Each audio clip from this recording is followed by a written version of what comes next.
नमस्ते दोस्तों, स्वागत है आपका कहानी की दुनिया में। तो दोस्तों, चलिए आज नई कहानी की शुरुआत करते हैं। रुचि राठौड़ थाने के अंधेरे कमरे में खड़ी थी। सामने फर्श पर उसकी मां शांति देवी और छोटी बहन प्रीति थकी हुई डरी सहमी बैठी थी। जैसे ही शांति देवी ने अपनी बेटी को वर्दी में खड़ा देखा, उनकी आंखों से आंसू बरस पड़े। कांपती आवाज में बोली, बेटी तू यहां कैसे पहुंची? हमें लगा अब कोई नहीं बचेगा हमारी आवाज सुनने वाला। रुचि घुटनों पर बैठ गई और अपनी मां के पैर पकड़ लिए। उसकी आवाज टूट गई। मां, किसने किया ये? इसने तुम्हें यहां लाकर बंद किया। कोने में सिमटी प्रीति धीरे धीरे उठी। जैसे ही उसने अपनी दीदी को देखा, वह दौड़कर उससे लिपट गई। रोते रोते बोली, दीदी ये लोग बहुत बुरे हैं। इन्होंने हमें जबरदस्ती रोका। हम मशीन के पार्ट बेचने जा रहे थे। रास्ते में बाहर के चौकी इंचार्ज ने हमें रोका और कागज मांगे। जब हमने कागज दिखाया तो इन्होंने फाड़कर जमीन पर फेंक दिया और पैसे मांगने लगे। प्रीति की आवाज कांप रही थी।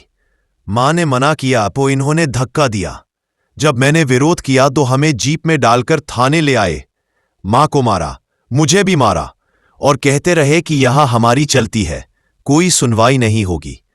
रुचि की आंखों में आग भर गई। अब वहां एक अधिकारी नहीं बल्कि एक बेटी और बहन खड़ी थी। वो उठी, मुट्ठियां कसकर बाहर गई। इंस्पेक्टर और 2 सिपाही दीवार के पास खड़े कांप रहे थे। रुचि की आवाज पूरे थाने में गूंज उठी, वर्दी पहनकर तुमने एक औरत पर हाथ उठाया, और वो भी मेरी मां और मेरी बहन पर। इंस्पेक्टर बुरी तरह घबरा गया। मैडम, गलती हो गई, पहचान नहीं पाया।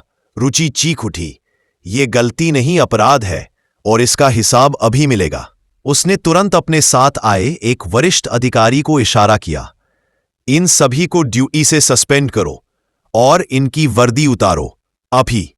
2 अधिकारी आगे आए और थाने के बीचों बीच इंस्पेक्टर और दोनों सिपाहियों की बेल्ट और टोपी उतारी गई। थाने में सन्नाटा छा गया। रुचि पास आई और बोली, अब वही लॉकअप देखो जिसमें तुमने मेरी मां और बहन को डाला था। इंस्पेक्टर और दोनों सिपाहियों को उसी गंदी अंधेरी कोठरी में बंद कर दिया गया। रुचि ने दरवाजा जोर से बंद करते हुए कहा, अब समझो कि सत्ता नहीं, इंसाफ बड़ा होता है। थाने के बाहर मीडिया और अफसर खड़े थे। रुचि बाहर आई और बिल्कुल शांत आवाज में बोली, कानून सबके लिए समान है, चाहे अपराधी कोई भी हो, वर्दी में हो या बिना वर्दी के। शांति देवी और प्रीति को सम्मान के साथ थाने से बाहर लाया गया। रुचि ने अपनी मां का हाथ पकड़कर कहा, जब तक तुम्हारी बेटी जिंदा है तुम्हारे साथ कोई अन्याय नहीं कर सकता मां। थाने की छत पर हवा में तिरंगा लहरा रहा था और पहली बार उस इमारत में न्याय की गूंज सुनाई दे रही थी। कहानी यहीं खत्म होती है, पर सीख छोड़ जाती है। जब आप सच के लिए खड़े होते हैं तो अकेला इंसान भी पूरी व्यवस्था में उजाला फैला सकता है। जीत हमेशा सच की ही होती है।